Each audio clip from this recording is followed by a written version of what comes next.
Hey gang, Joyce with Skipping Calves Farms here.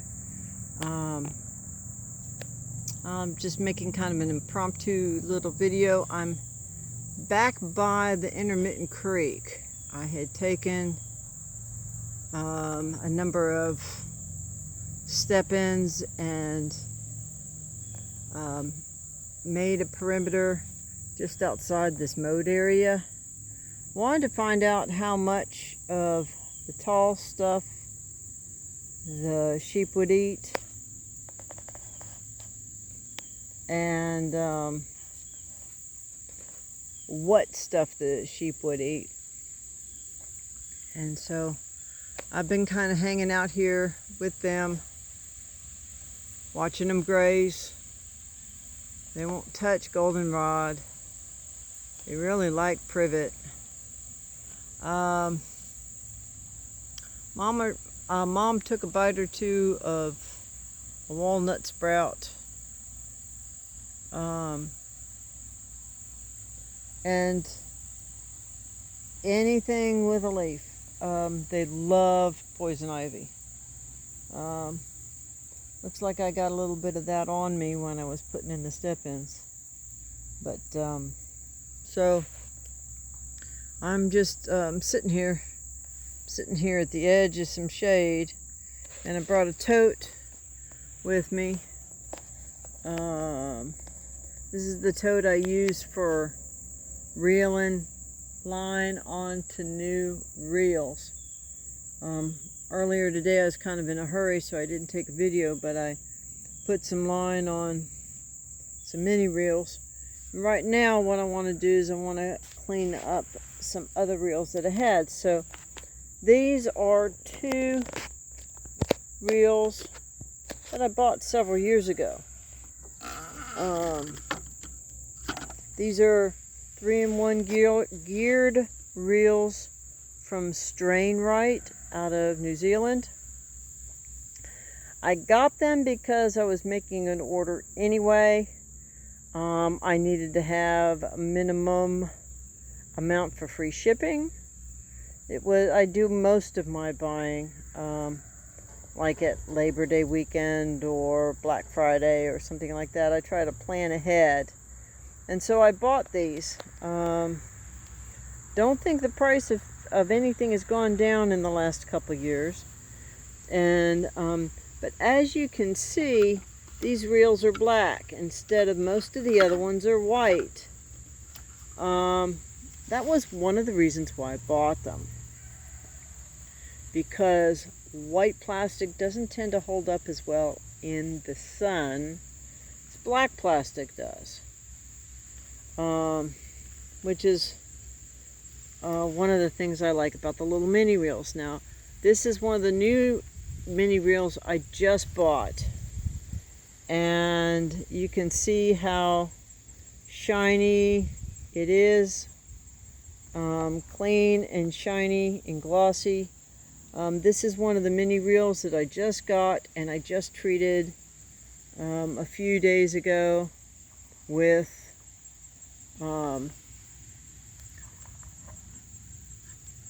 my favorite preservative, 303 aerospace protectant. These black reels are not quite as black and shiny as they were when I got them. I did not treat them then. I did just now wipe off some dust, and I'm going to be treating them with the 303. And let's see if we can pick this up and move it over here in the shade. So I wanted to get kind of a before and after look. So I'm going to put this on pause for a few minutes, and I'm going to wipe down this reel. Before I do, I want to go over one other thing that I did. On this reel, I bought an accessory poly braid or wire guide. That guide is not standard. It's a metal guide, and it's fits on the inside. I think it got a little bent in shipping, but it fits on the inside of the reel, so it's much less likely to spool on you. The other one, I didn't get the same tool. I got the reel just with the standard guide. So here, if I can get this to sit nice. There we go. This is the reel with the standard plastic guide, which moves around. When you're working with a geared reel with these guides, you got to be careful. You want to make sure that as you're reeling it in, you move back and forth and back and forth. If you're not careful, you will get a groove in this plastic, worn in this plastic over time. And then you'll have a much harder time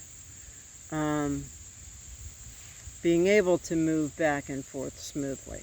So I got the one because I wanted to see how it worked before I spent any more money on a second guide, especially since mini reels are my primary tool currently. And this guide is got I don't know if it's got, no, I guess that guide is just plastic as well, but it is a little bit harder plastic than this is, and it's on a metal frame. So with that, gang, I'm just gonna go ahead and wipe down one of the reels with the 303 and see what a difference it makes. Okay, gang, so I have wiped down the 2 reels, and gosh, you really can't see on the camera like I can see on my hands. So here's the handle difference. You can see this is still kind of a matte.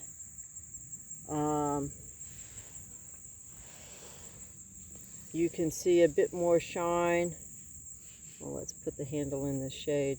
You can see how that handle, even in the shade, has some shine to it. This one does not.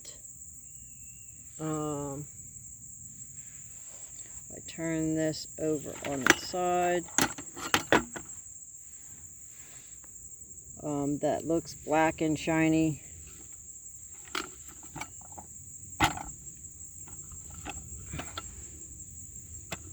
Whoops. This one doesn't look bad, but it's not as glossy and kind of oily or shiny. That oily aspect of it will disappear a little bit. You can see on the handle on this one where it's gotten a little bit darker just where I had my hand on it from the 303 off of my fingers. So but the most important thing, gang, is when you're out working, you need equipment that's going to function. And one of the biggest challenges in dealing with equipment made out of plastic is over time, plastic gets brittle and breaks. That's why it gets dull on the outside, because it gets the essence of the plastic changes as it reacts with the light and the heat over time. Just like anything, you know, it kind of gets a patina or a skin to it. And that's what the 303 helps to do. It helps to seal the plastic in the first place, and then restore the plastic with the chemistry that it had originally in the second place. So I apologize, gang, that you can't really see, but that's some of my thought process, and I hope that's been worth your time. In the meantime, I'm here in the woods with the sheep while they're out here grazing. As long as I can keep them out here and grazing, I will. Right now it's about 1:30 in the afternoon. This is pretty much a shady area, so it's not going to be as prominent perhaps as a pasture out in the open. But for the most part, your highest bricks rating, which is going to be your highest energy rating, is usually going to be around 2 o'clock in the afternoon. That's when you're going to get the most energy out of your forage. Generally speaking, in a ratio sense, that would make what makes sense is that your highest protein ratio on your graze is going to be first thing in the morning. So sometimes if you are going to graze one paddock early in the day, they're going to tend to graze it a little bit harder perhaps than they would later in the day, because the energy is going to be in the top of the plant and the protein is going to be more in the bottom of the plant. So what's my point? My point is the single number one overwhelming principle in all grazing, from anybody you talk to, from Jim Garish, Dr. Alan Williams, Greg, Judy, Ian Michelinus, any of those grazers are all going to tell you, and even the agroecologists like Nicole Masters, they all will tell you, or Gabe Brown, who is really one of the single founding fathers of the regenerative agriculture movement, will tell you that diversity is key. You've got to always be thinking in terms of diversity, and that's one of the things where, while you will hear me repeat, and I do so shamelessly, because it really is so important, and that is what you think doesn't matter, but how you think is key. So if you can think a little bit outside the box and maybe do something just a little different, just to do something a little different, that's adding a little diversity. Whether it's rotating in a different way, moving around your farm instead of from left to right to left, or perhaps shifting when you are moving your animals from one paddock to another, or perhaps it's during the summer, perhaps when you've got good light and good energy, you may want to go ahead and move them twice a day instead of once a day. Why? That way you're going to be protecting, you're going to be giving your animals the best. Ian Mitchell talks about this. All of your animals deserve the best forage you can provide. And in the summer, if they're looking, when you're looking for energy and you're looking to put pounds on,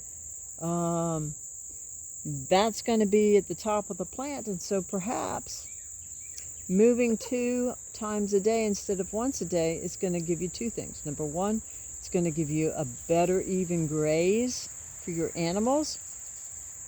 And they'll be taking, as Ian puts it, one bite off of most plants and then move on.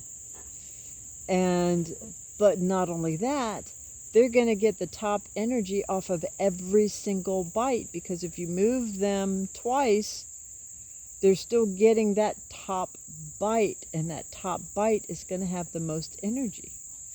So with that, gang, I will,